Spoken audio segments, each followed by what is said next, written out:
अस्सलामुअलैकुम व्यूअर्स, उम्मीद है आप सब खैरियत से होंगे। Welcome back to my channel. इस वीडियो में हम ये पेंटिंग बनाना सीखेंगे। ये एक टेक्सचर पेंटिंग है जो कि कैनवस पे बनाई गई है। इसमें गोल्ड लीफ वर्क हुआ है और ये चार कुल सर्कुलर फॉर्म में लिखे गए हैं। तो चलें स्टार्ट करते हैं। सबसे पहले टेक्सचर पेस्ट लेना है। आपके पास पैलेट नाइफ होनी चाहिए जिससे आप ये सारा काम कर सकें। पैलेट नाइफ इजीली मिल जाएगी किसी भी स्टेशनरी से। और टेक्सचर पेस्ट भी आप किसी भी कंपनी का ले सकते हैं, ब्लूबर्ड का भी ले सकते हैं, आप इवन घर में भी बना सकते हैं। वो बनाने के लिए आपको चाहिए होगी वॉल पुट्टी, जो वुडन ग्लू होता है वो, और वाइट एक्रेलिक पेंट। इन तीनों को आप मिक्स करके तो इस तरह से आप टेक्सचर पेस्ट बना सकते हैं और ये बनी बनाई भी मिल जाती है। तो इस टेक्सचर पेस्ट को आपने सर्कुलर फॉर्म में कैनवस पे लगाना है। मेक श्योर करें कि आपका सर्कल इवन हो। मैंने यहाँ पे अंदाज़े से ही सर्कुलर फॉर्म में टेक्सचर पेस्ट लगाया था। और सर्कल बनाने का तरीका जैसे मैं आपको पहले बता चुकी हूँ कि कोई भी आप बेल्ट ले लें और उसे एक साइड से कंपास में सेंटर में रख दें होल करके, और दूसरी साइड से आप उससे पेंसिल से आप सर्कल लगा सकते हैं। कॉर्नर्स पे मैंने थोड़ा डार्क ब्राउन रखना था। यहाँ पे ब्राउन के डिफरेंट शेड्स हैं, dark brown to light brown हमने जाना है कॉर्नर से सेंटर की तरफ। कॉर्नर पे डार्क ब्राउन है, बीच में थोड़ा रस्ट ब्राउन भी ऐड कर रही हूँ और ये बेज कलर है। और अब इनको इस तरह से मिक्स करना है कि दरमियान में कोई शार्प लाइन नज़र ना आए, सारा पेंट और कलर्स जो हैं वो ब्लेंड हुए हुए हों।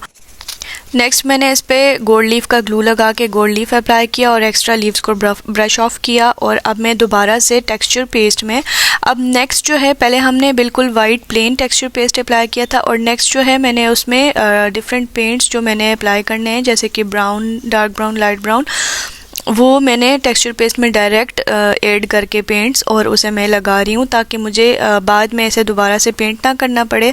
और दूसरा ये कि इस तरह से बहुत यूनिफॉर्मली ये काम हो जाता है। मतलब जहाँ से मैंने लाइट कलर करना है वहाँ लाइट कर रही हूँ, सेंटर की तरफ लाइट कलर है और कॉर्नर की तरफ जो है वो डार्क शेड्स हैं। तो सेंटर में मैं थोड़ा ऑफ वाइट बेज से स्टार्ट कर रही हूँ और इस तरह के आपने स्ट्रोक्स लगाते जाने हैं, मतलब वो स्ट्रोक्स जो हैं वो विजिबल हों और जब ये ड्राई हो जाएगा तो हम इसे हाथ से फील भी कर सकेंगे। टेक्सचर वर्क का जो काम है वो बहुत ज़्यादा खूबसूरत लगता है और मॉडर्न पेंटिंग्स में बहुत ज़्यादा यूज़ होता है। ये भी आर्ट की एक फॉर्म है और इसे आपने सर्कुलर फॉर्म में ऐसे ही ब्लेंड करते जाना है और पैलेट नाइफ की मदद से ऐसे कुछ गोल्ड लीफ के ऊपर लगाते जाना है और ऐसे लगाएं कि कहीं से गोल्ड लीफ विजिबल हो और कहीं से वो छुप जाए, मतलब ऐसे लगे कि गोल्ड लीफ नीचे से नज़र आ रहे हैं। फिर मैंने एक कट मार्कर लिया, ब्लैक परमानेंट मार्कर, और हमेशा जब भी आप पेंटिंग बनाएं तो न्यू मार्कर यूज़ किया करें, पुराना यूज़ हुआ हुआ मार्कर ना किया करें। इससे आपकी पेंटिंग नीट भी आएगी क्योंकि उसका जो कट एज होता है ना वो बहुत शार्प और क्रिस्प होता है। अगर आप न्यू मार्कर यूज़ करेंगे तो आपकी राइटिंग बहुत खूबसूरत और सफाई से आएगी। दूसरा, अरेबिक कैलीग्राफी के लिए जो मेरा मेन की है वो प्रैक्टिस है। आप जितनी ज़्यादा प्रैक्टिस करेंगे, मैंने आपको पहले भी ये बात बताई है कि आप बैम्बू कलम लें और कोई भी पेपर लें, उस पर आप प्रैक्टिस करें अच्छी तरह से और उसके बाद आप कैनवस पे कैलीग्राफी करें। और ये कट मार्कर से करने का एक ये फ़ायदा होता है कि एक तो जो है वो राइटिंग आसानी से हो जाती है और दूसरा ये है कि जो अल्फाज की जो विड्थ है ना वो इक्वल आ जाती है, तो ये काम बड़ा नीट लगता है। फिर सर्कल्स में मैंने मास्किंग टेप लगा के इस तरह से कैलीग्राफी की। ये मास्किंग टेप इसलिए लगाई थी कि वो इक्वल डिस्टेंस आए, जो सूरतें मैं लिख रही हूँ उनके दरमियान में जो डिस्टेंस है वो इक्वल आए, ताकि एक यूनिफॉर्मिटी और नीटनेस आ जाए पेंटिंग में। और हमेशा जो भी आप पेंटिंग बनाएं उसका आप बैलेंस जो है वो बराबर रखा करें। बैलेंस ये होता है कि एक तो अब इस पेंटिंग का बैलेंस ये है कि तीनों चारों सूरतों में जो गैप है बीच में वो इक्वल हो और बिल्कुल सेंटरली अलाइंड हो ये सूरतें, मतलब जो आपने सेंटर का पॉइंट रखना है वो बिल्कुल मेजरमेंट करके रखना है, जैसे कि यहाँ से आपको नज़र आ सकता है। और फिर कुल जो है वो मैंने सेंटर में लिखा हुआ है, इसमें मैंने लास्ट में यही टेक्सचर पेस्ट अप्लाई करके उसके ऊपर मैंने गोल्ड फॉइल लगाना है। एराब का आपने बहुत ज़्यादा ख्याल रखना है और ये तो मैंने फास्ट फॉरवर्ड पे लगाया है, लेकिन आप देखें कि फॉरवर्ड किए बगैर क्या स्पीड होती है। बहुत टाइम कंज्यूमिंग प्रोसेस होता है, लेकिन आपने घबराना नहीं है, आराम से और बहुत टाइम लेके सुकून से आपने ये काम करना होता है। और इसमें जो है ज़बर ज़ेर का भी बहुत ज़्यादा ख्याल रखना है कि कहीं पे भी कोई ना हो। रेफरेंस लाजमी रखा करें अपने पास। मैं ये बात आपको बार बार बता चुकी हूँ कि ज़बर ज़ेर का अगर फ़र्क आएगा कहीं से भी कोई, तो वो पढ़ने वाला भी फिर गलत पढ़ेगा और ये फिर एक गुनाह की बात है। तो इसलिए ज़बर ज़ेर का ख्याल रखा करें। और अभी आप देख सकते हैं कि मैंने नेक्स्ट लेयर में मास्किंग टेप अप्लाई कर ली है, ताकि ऊपर से जो है वो पेंसिल से मैंने लाइन लगा ली है रेफरेंस के लिए, ताकि वहाँ से अल्फाज बाहर ना जाएं। और नीचे से मास्किंग टेप इसलिए लगा रही हूँ निचली वाली साइड से कि नेक्स्ट सूरत की जो मैं लिखूँगी उसका जो गैप है वो माइंड में हो, कि मतलब एक बैलेंस आ जाए पेंटिंग में इस तरह से। और ये आप साइडों पे देख सकते हैं जो गोल्ड लीफ अप्लाई किया वो मैंने टेक्सचर पेस्ट के ऊपर दोबारा से अप्लाई किया है।